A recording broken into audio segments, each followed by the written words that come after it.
રાજ્યમાં ડુંગળી પકવતા ખેડૂતોના હિતમાં રાજ્ય સરકારે મહત્વનો નિર્ણય લીધો છે। બજારમાં ડુંગળીના ભાવ ઓછા હોવાથી ડુંગળી પકવતા ખેડૂતોને આર્થિક સહાય પૂરી પાડવાનો રાજ્ય સરકારે નિર્ણય કર્યો છે। ખેડૂતોને સરકાર દ્વારા શું સહાય કરવામાં આવી છે, જોઈએ આ અહેવાલમાં।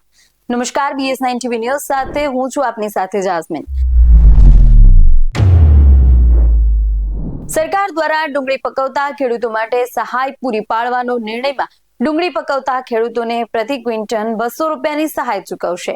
1 એપ્રિલથી 31 મે 2025 દરમિયાન ડુંગળીનું એપીએમસીમાં વેચાણ કર્યું હોય તેવા ખેડૂતોને પ્રતિ ક્વિન્ટલ 200 રૂપિયાની સહાય આપવામાં આવશે। આ ખેડૂતોએ મહત્તમ 25,000 કિલો ડુંગળીના વેચાણ સુધી એટલે કે મહત્તમ 50,000 સુધીની સહાય મળવા પાત્ર રહેશે। આર્થિક સહાય માટે રાજ્ય સરકારે કુલ 124.36 રૂપિયા કરોડ જેટલી માતબર રકમની જોગવાઈ કરી છે, જેનો રાજ્યના આશરે 90,000 જેટલા ખેડૂતોને લાભ મળશે।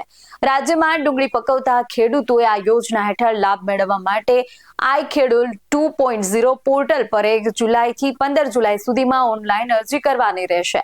બજારમાં ડુંગળીના ભાવ ઓછા હોવાથી ડુંગળી પકવતા ખેડૂતોને આર્થિક સહાય પૂરી પાડવા રાજ્ય સરકાર દ્વારા આવા ખેડૂતોને રૂપિયા 200 પ્રતિ ક્વિન્ટલની સહાય રૂપિયા 50,000ની મર્યાદામાં પૂરી પાડવામાં આવશે।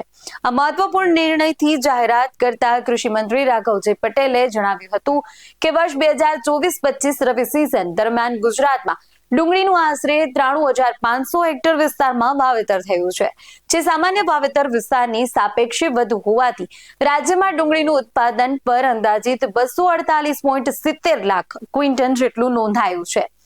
પુષ્કળ ઉત્પાદનના પરિણામે એપીએમસીમાં ડુંગળીની આવક વધુ થતા લાલ અને સફેદ ડુંગળીના ભાવ રાજ્યની મુખ્ય એપીએમસીમાં ઉત્પાદન ખર્ચ કરતા પણ ઓછો જોવા મળ્યા હતા। આવા સમયે રાજ્યના ખેડૂતોને સહાયરૂપ થવા માટે ભારત સરકારની માર્કેટ ઇન્ટરવેન્શન સ્કીમ MIS હેઠળ પ્રાઇસ ડેફિશિયન્સી પેમેન્ટ યોજના અંતર્ગત આર્થિક સહાય આપવામાં આવશે। આ તારીખ 1 એપ્રિલથી 31 મે 2025 દરમિયાન ડુંગળીનું એપીએમસીમાં વેચાણ કર્યું હોય તેવા ખેડૂતોને 200 રૂપિયા પ્રતિ ક્વિન્ટલ સહાય આપવામાં આવશે।